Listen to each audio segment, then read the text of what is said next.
Hey everyone, Will here. So today for our first video, we're going to be analyzing the very first presidential election in American history.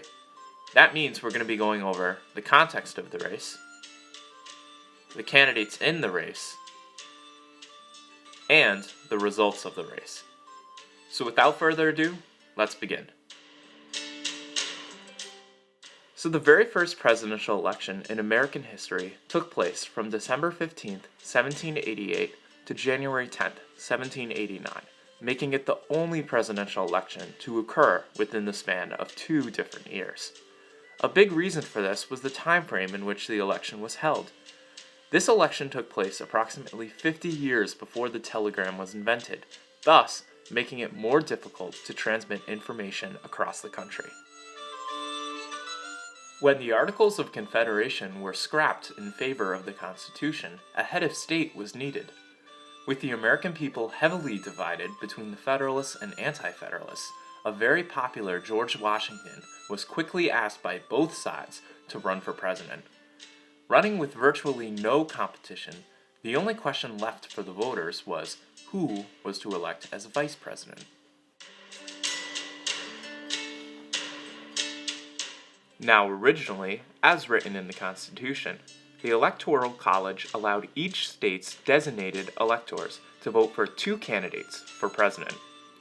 After adding up the Electoral College votes from each state, the candidate with the most electoral votes would be elected president, while the candidate with the second most electoral votes would be elected vice president. Because of George Washington's extreme popularity, the other 11 candidates spent their time competing for vice president. With no official political parties, there were 2 different political affiliations each candidate fell under: Federalist and Anti-federalist. The Federalist ideology was that of a strong centralized government with fiscal responsibility. The Federalist candidates in the race included John Adams of Massachusetts, John Jay of New York, Robert H. Harrison of Maryland, John Rutledge of South Carolina, John Hancock of Massachusetts, Samuel Huntington of Connecticut, John Milton of Georgia, James Armstrong of Georgia, and Benjamin Lincoln of Massachusetts. On the other hand, the Anti-federalist ideology was that of a weak centralized government, stressing the rights of independent states. The Anti-federalist candidates in the race included George Clinton of New York and Edward Telfair of Georgia.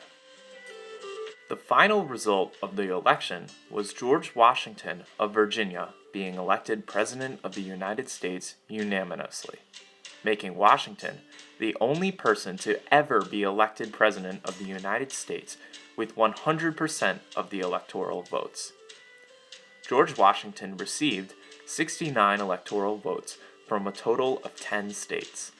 The only 3 states to not cast electoral votes on time were New York, who failed to allot its 8 electors in time for the vote, as well as North Carolina and Rhode Island, both of whom failed to ratify the Constitution in time for the vote.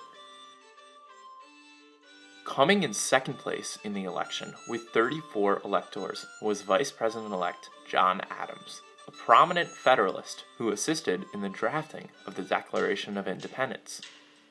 Coming in third place was John Jay with 9 electoral votes, then Robert H. Harrison with 6, John Rutledge with 6, John Hancock with 4, George Clinton with 3, Samuel Huntington with 2, John Milton with 2, James Armstrong with 1, Benjamin Lincoln with 1, and Edward Telfair with 1.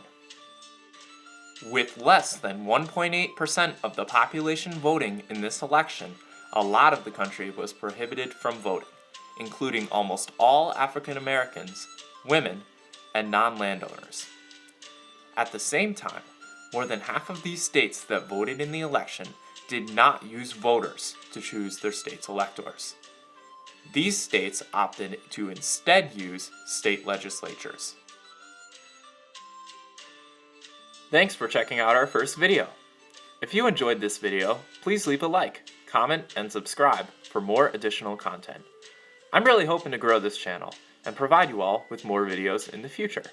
So your support means the world to me. Thanks, everyone.